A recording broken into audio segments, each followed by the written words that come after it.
Today, we've got a first-time guest who's got some great stories, such as how in the 1970s he spent 10 years straight on the battlefield in a war, and then he tried different careers until discovering Amazon at a time when others his age might be considering retirement, and now he's a six-figure seller with over 40% profit margins.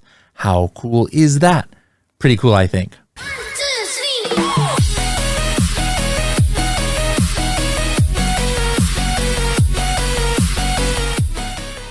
Hello, everybody, and welcome to another episode of the Serious Sellers Podcast by Helium 10. I am your host, Bradley Sutton, and this is the show that's a completely BS-free, unscripted, and unrehearsed, organic conversation about serious strategies for serious sellers of any level in the e-commerce world. And today, we've got somebody who's here on the show for the first time, but he kind of reminds me of, not just because of the beard, but in America, we had for a while these commercials for Dos Equis beer. And this guy was like the most interesting man on the planet, or something was the catchphrase. And I think, hearing just bits and pieces of Andy's life, he might qualify as the most interesting man in Amazon. So Andy, welcome to the show. Thanks, Bradley. Now we're going to go into your Amazon backstory and how you've been using Helium 10 and even listening to the original AM/PM podcast for years. But when we were on that trip in Bali together, I would hear some of your stories. I was like, you know what, we've got to get him on the podcast to talk about it. So first of all, something I don't know, where were you born? So I was born in the old Rhodesia, which then became Zimbabwe, and I was born in a wonderful time. I was born in a time before radios and telephones and that sort of thing. We had two-way radios, and we had like the shortwave radios in the lounge and that kind of stuff. I was actually born before television was there as well, but it was a good time, and family and community were good. And like, we didn't have any of the stuff that we've got today. So we used to spend most of our time playing outside and that kind of stuff. And grew up in a really wonderful time with the bush and hunting and that sort of thing. And then in 1970, the war broke out. So the whole country basically went into a state of war. And, one of the controversies around that was it was always seen as a white indigenous war, but it wasn't. We had most of our troops were actually indigenous people. And that war carried on for 10 years. So there was a lot of... By that time, you were already of age to be in the military? No, absolutely. So when you got to 18, you went to the military, 18, 19. So in 1970, I was actually 19 when, and at that stage, the war had already stepped up. So we were flat out for 10 years. So for 10 years, you were on the battlefield? Absolutely. So we were either military or paramilitary. So we'd go in 6 weeks into the bush, and then we'd come out for 6 weeks. We'd go back for 6 weeks. But a lot of the time, we never got out. We'd go out for 6 weeks and then come back for 2 weeks, and we'd go back out again, and that sort of thing. And it was a really tough war. We saw Give me one. Like, I'm sure we could spend a whole hour talking about it. But what is the number one like either craziest or most notable war story you have from those 10 years? Well, I think, one of the things is you get a belief in fate, So we one day we were coming back. We'd gone down to get water, and we were coming back from water. And we used to move in quite small numbers and sticks and things like that. And we got ambushed by like 30 freedom fighters, and like that ambush carried on for like 30 minutes. So the two of us versus 30 for like 30 minutes.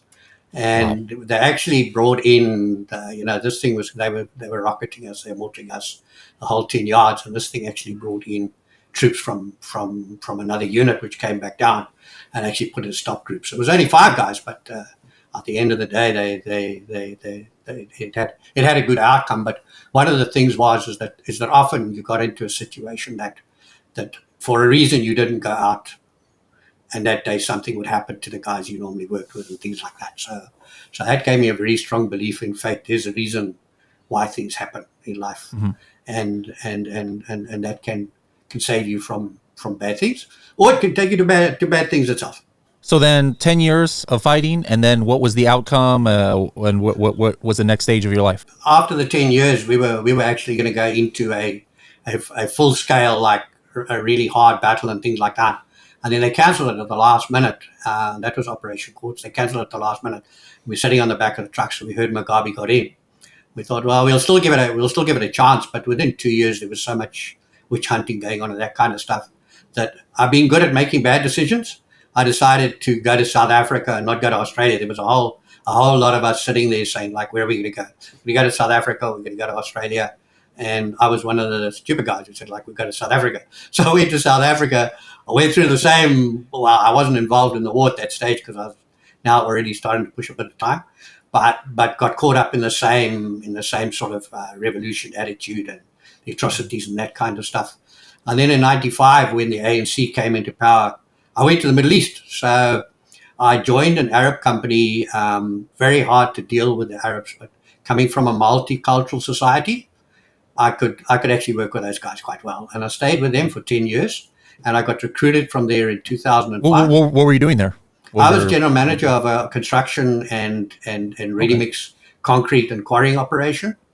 And in fact, before I left, they put me in charge of steam flooding of the Macasna oil fields with Occidental, which I had, electromechanical, I didn't have much experience in, but they just said to me that working with Occidental, like, I was probably the best option they had there, working with a US company out of Texas, Infab, in a joint venture with us.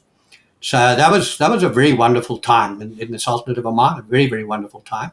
And then I got recruited out in 2005. I got recruited by a major material supplier here in Australia, Boral, and I came across to Boral. It took a year to actually finalize how we were going to do this because it was already putting a bit of age on me. And I came across and I joined Boral here in Australia in 2005. And this has been basically where my kids and family have grown up, for the last 19 years. Now, at what point did e-commerce come on your radar?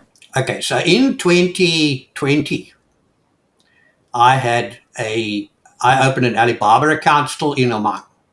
And that was for commodity trading and trying to get cement in and things like that. So even though you had left there, you still I was still there. I was still there at that moment. I was still in Oman. I thought you just said 2020. Sorry, no, 2000. Okay, okay. You see, you're testing me to see if I'm paying attention. Okay, that's good. I passed that test. All right.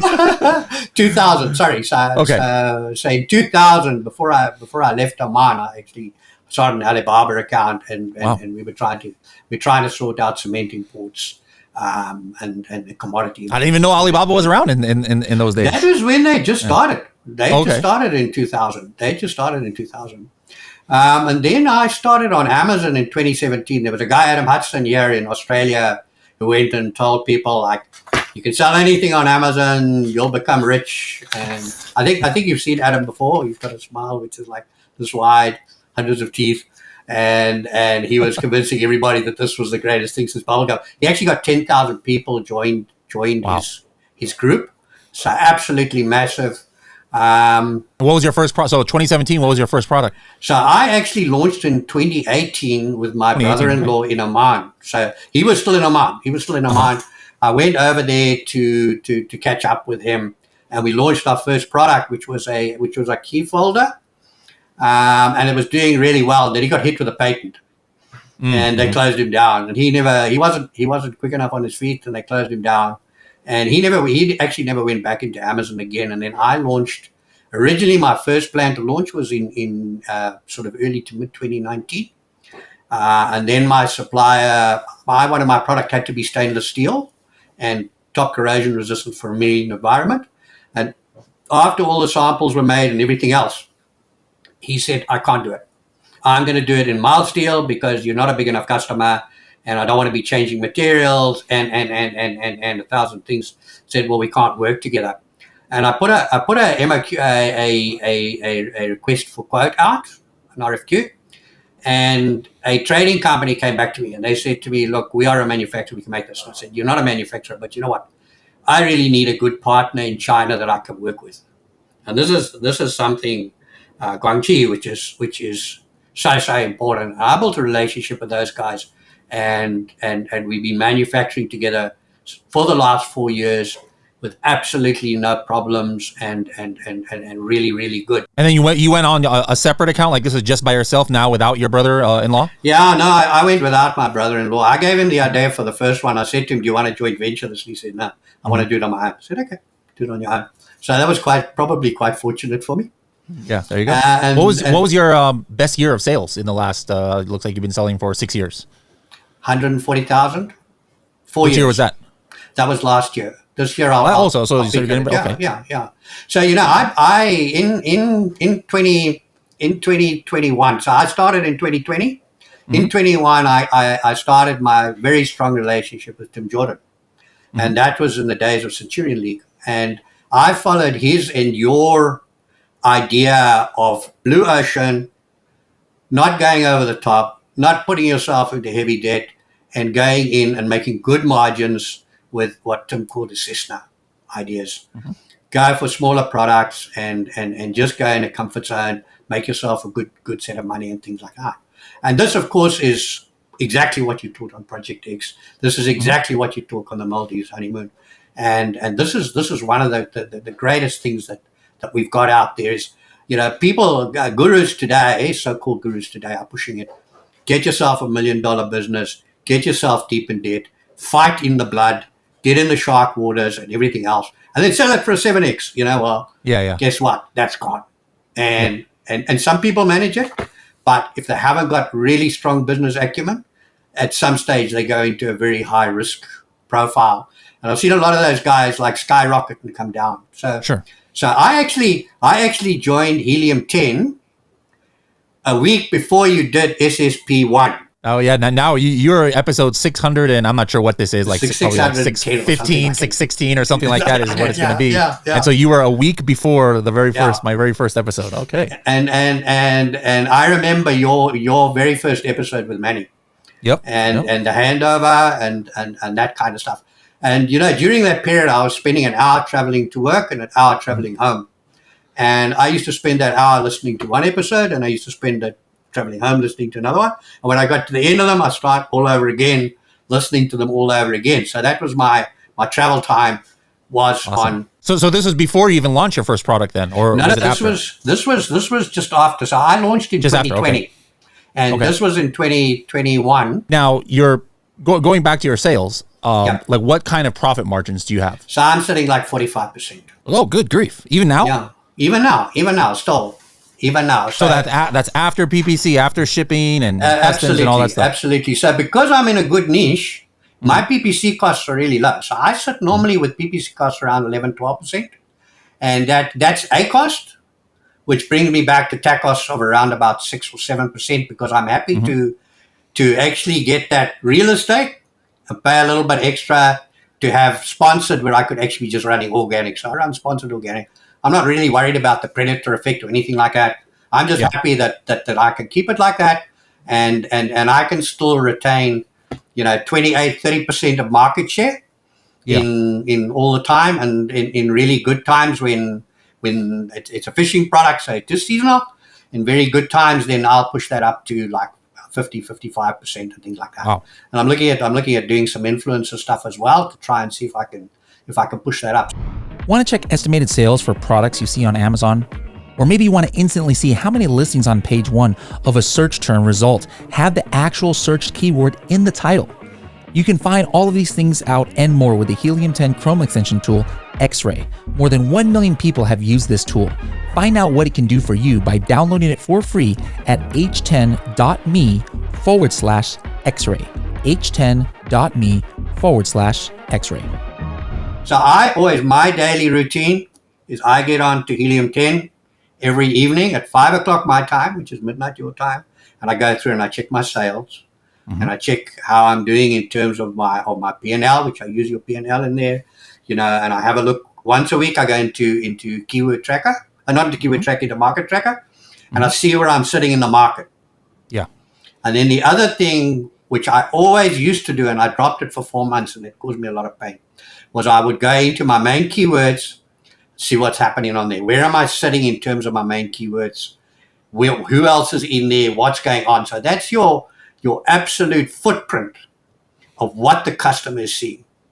So you can, that really tells you exactly what's going on. And I didn't do that for a couple of months. So we came through normally Christmas time. We're at the slow part. We start coming up in January, February. January, February was a bit slow.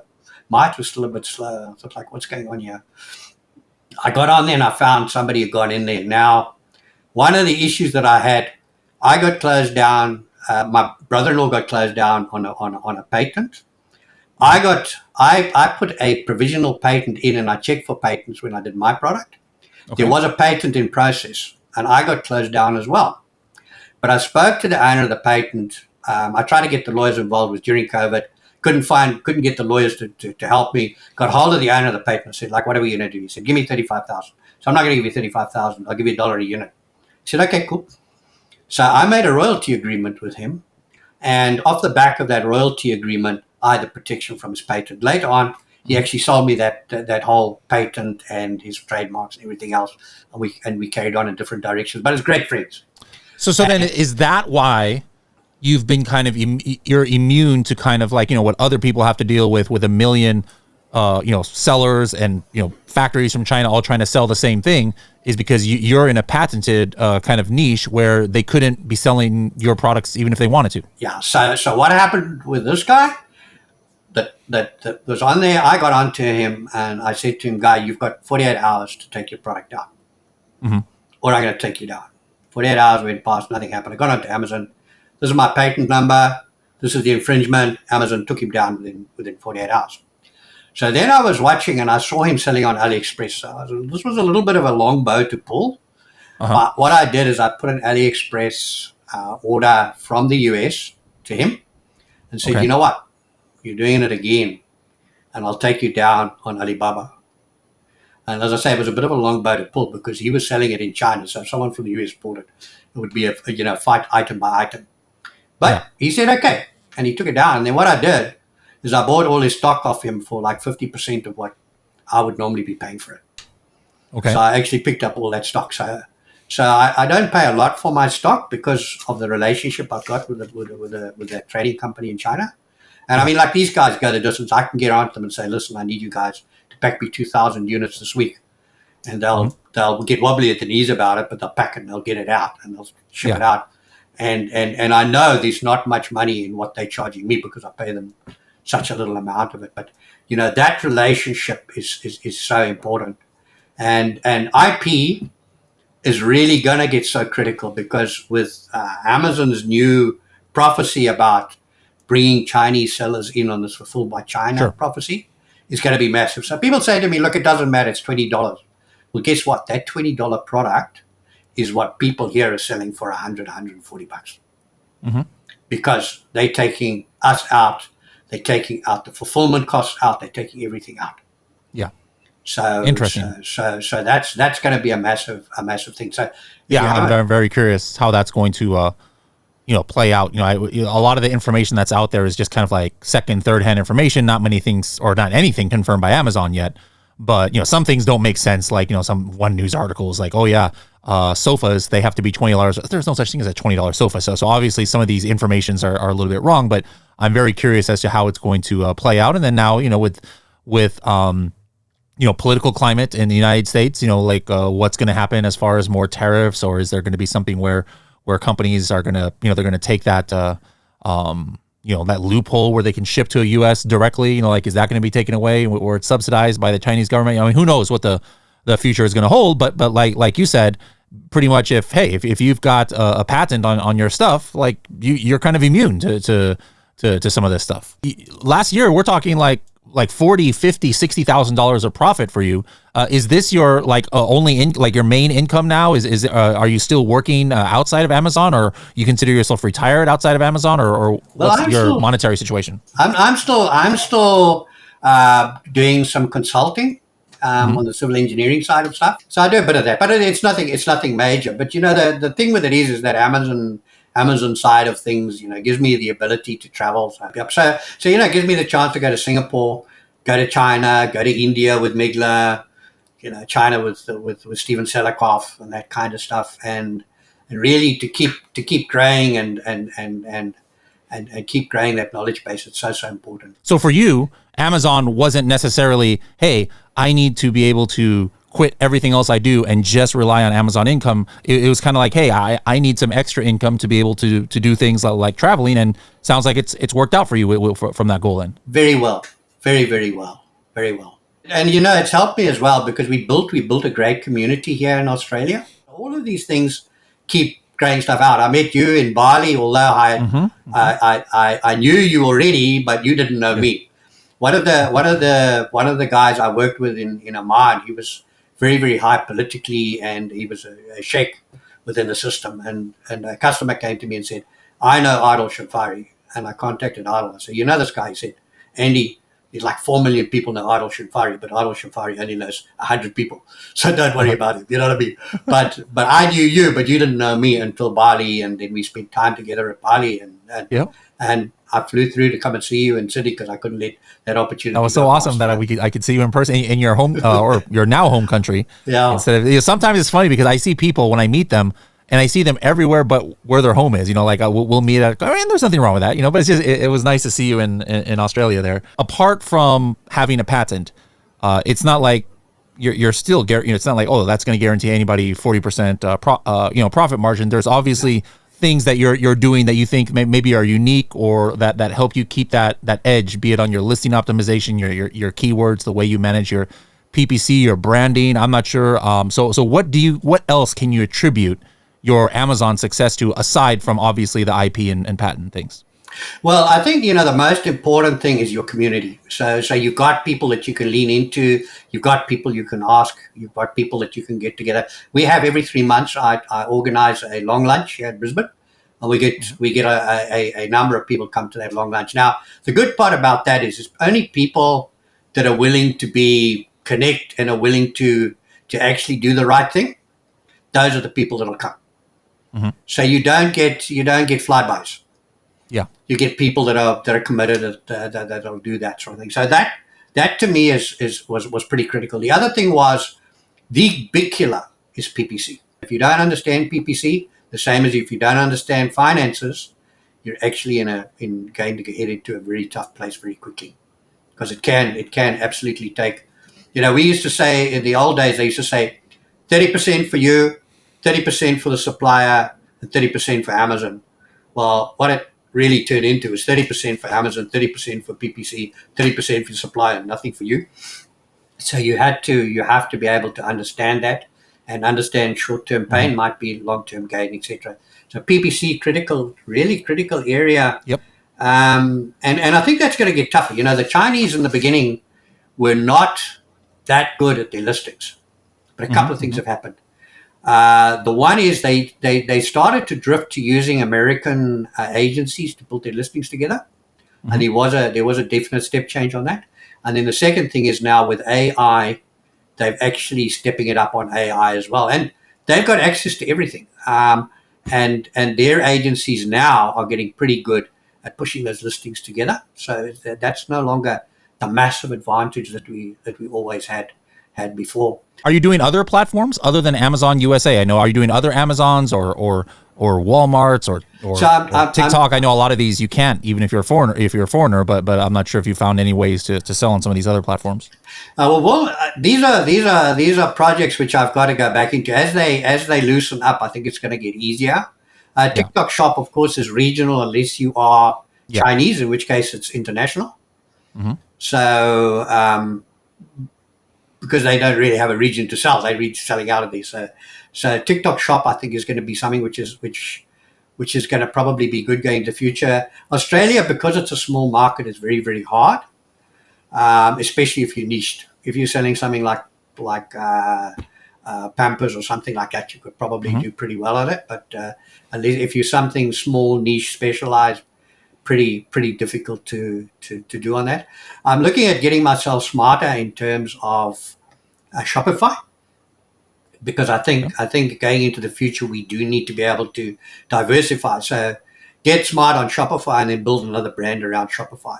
Are you selling in Australian marketplaces at all?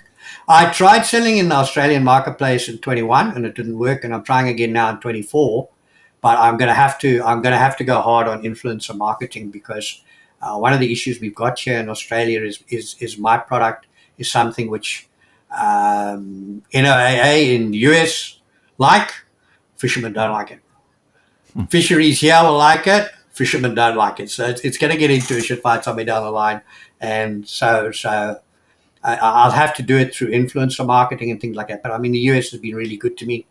Australia has been a little bit dry, so we'll see how we go. But I've I've also got to go and diversify and do more stuff. Yeah, that was my next question is how many SKUs are you selling now? And like, do you have a cadence of you try and launch a new one a year or you haven't launched one in a while? I'm only selling 3 at the moment, because I didn't need it, but I think I've got to, now that, I need to go wider.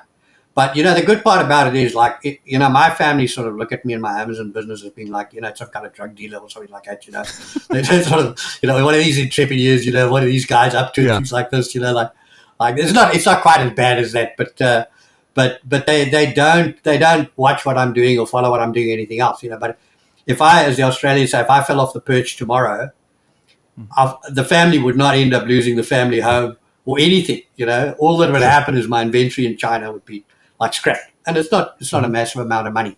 So I need to go wider, but I need to follow that same process and that same principle. The thing which worries me is friends of mine have been on the 7-figure mission, and then suddenly for some reason their product has started to fail, either because of Chinese competitors, because of Amazon issues, because of tariffs, because of shipping issues and that kind of stuff, and they stuck with like $500,000 worth of inventory overseas that they're up to the eyeballs in debt with and things like that, and the whole thing is just coming down in flames. So I've got to thank you and Kevin King, and Tim Jordan, Project X, Freedom Ticket, best in the world, absolutely amazing. Honestly, such a great opportunity, People say to me like, we don't want to get Helium 10. Why did we do da? Why did we? But you know what? If you're starting in Amazon, you can get the starter pack and you can do Freedom Ticket. I did Freedom Ticket. It cost me $1,000. And that's right. In those days, it was 1,000. Yep. Absolutely. And that was worth it. It was worth it. It was worth $1,000. Absolutely. I would pay that. I'd pay that 100 times again just to get that knowledge, because that was the only one that came in that gave you from bottom to top. Most of the gurus were saying, buy anything, put it on there and pay me. So really, really so good. And I mean, like even yourself, your SSP update, I think about 2 weeks ago or 3 weeks ago, honeymoon again, Maldives honeymoon update, Project X, 5K. It's so these are stuff which is thing you got to keep up to date, and you got to keep growing. If you don't do that, you're going to be dead in the water, because things are changing so quickly. And when you play an Amazon sandpit, they can chuck you out of there and send you to sit in the corner very quickly. Sure. It takes a long time. I mean, even Brandon Young got closed down for about 3 or 4 weeks, and he was absolutely wetting himself that he was never going to get it back up and going again. And Amazon can shut anybody down. They don't care. That's a $30 million player a year. And I mean, you look at some of the stuff got taken down with the review story. There were 100 million, 200 million players out of China that got closed down. What's your favorite Helium 10 tool? I know you like a lot of them. So I've got my daily stuff, but my daily stuff is around profits and market tracker.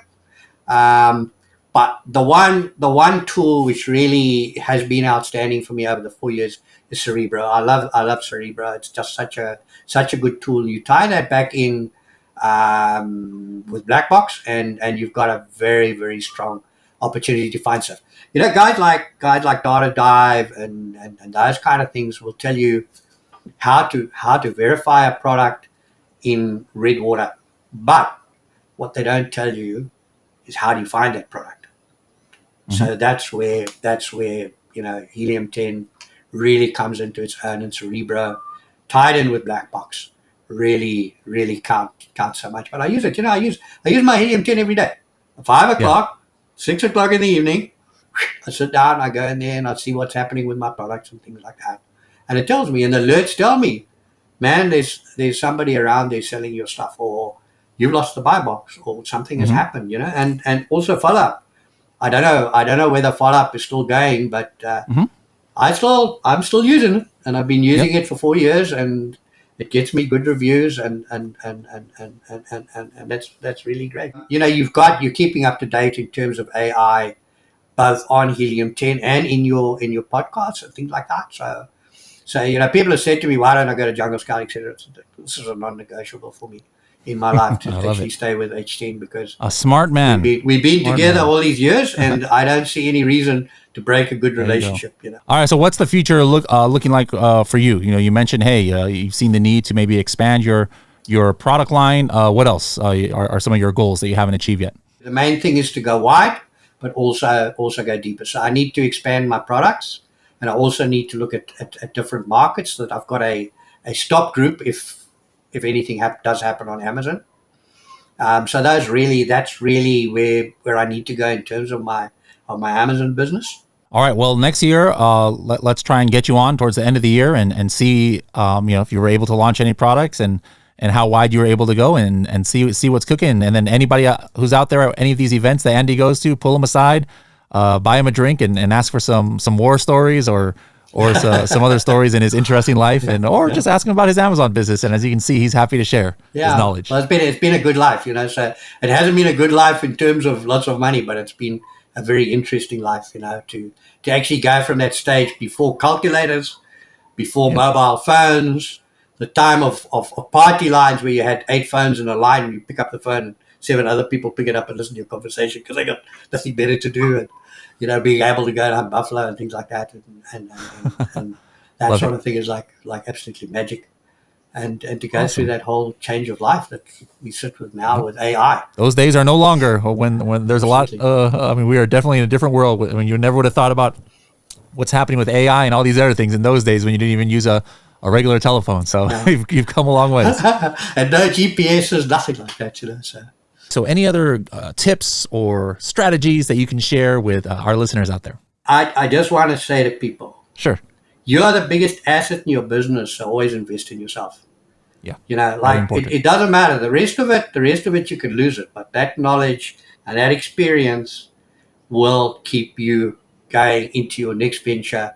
It's never ever lost. At 63 years of age, I did a master's degree, and my wife said to me, like, are you pissed? Why do you want to do this at this stage of your life? And I said, I'm doing it because I gave the opportunity to other youngsters that were working for me, and they wouldn't take it. And they said, well, like, it's fine for you. I said, like, it's fine for me, so I'll do it. And I threw nearly 2 years of life away, in actual fact, doing that master's degree when people were thinking of retiring at that point in time. But always invest in yourself. Always remember the day you stop growing is the day you start dying. So always remember that. Keep up to date on AI in terms of service. Grow and nurture your community, because these are the guys that will get you out of the cactus and will be your support line. There's a saying, you're only as good as the average of your 5 peers. And there's also a saying, I believe it's a Chinese saying, but that might be also a urban legend. But there was a saying that if you want to travel fast, travel alone. But if you want to travel far, travel together. I actually heard that was a South African phrase. So there you go. It might be. and Amazon is a serious business. Like, don't go there thinking that you can. My son said to me, I want to do Amazon, so you got to just tell me how to win. I said, no, you got to learn how to win. You can't just step into Amazon and win. And that's a something which has caused so many things wrong. And always remember, as the CEO or the owner of your company, you have to act as a CEO and use those dynamics. And the other big thing, dealing with suppliers and other businesses, the Chinese are as frightened of us falling off the park as we are of them. They're worried about us paying 30%, manufacturing all this stuff, and you just gone away and you're not around. They don't, they need also to have that trust and confidence. So once your business is established, etc., one of the first things you need to do, go over to China, break bread with these guys, establish that relationship, Guangxi, and make sure that you don't try and go over there and act like you're a salesman for the guy or someone low. Kings talk to kings, as Stephen Selikoff says. Go there, negotiate on that top level. When they have Guangxi with you and they have the confidence in you, guess what? Your price goes down and your payment terms, even more critical, your payment terms extend. When your payment terms extend, your cash flow extends. And that is the basis of any business. Yep. Absolutely. I went to China with Stephen, and it was the most amazing trip ever. And we learned so much. And I was thinking I'm going over to this like another Africa type sort of operation. I got over there and I found out how sharp these guys are and what beautiful people. Well, I knew from the training company that I worked with for like 4 years, these guys will do anything. Even when I had problems and I had like IP issues and things like that, these guys would go the distance for me. They would investigate for me. They would do anything for me. But the relationship is critical, whether it's in India, whether it's an American supplier, whether it's a Chinese supplier or anything else, it's critical. Guangxi is the word the Chinese use for business relationship. And always remember that Guangxi is stronger from Chinese to Chinese, but we as foreigners can also establish that relationship. Sure. But we have to treat them with respect as partners, and it's amazing. And always remember, last one, Serious Seller Podcast, Bradley Sutton. Keep up to date. That's advice right there. I love it. I love it. Well, now you're a part of it. Something that helped you, and now you're a part of it and helping others. Others listening on their commutes to work right now, learning from your experience. So it's come full circle. Well, it's strange that, because I mean we sit in that situation where I used to go to work and used to think like these guys are so knowledgeable and they're so important and everything else, and we've come that full circle. It's very humbling. I love it. All right. Well, thank you so much, Andy. We wish you the best, and we'll be seeing you soon. Awesome. Take care, Bradley. See you soon, brother. Take care.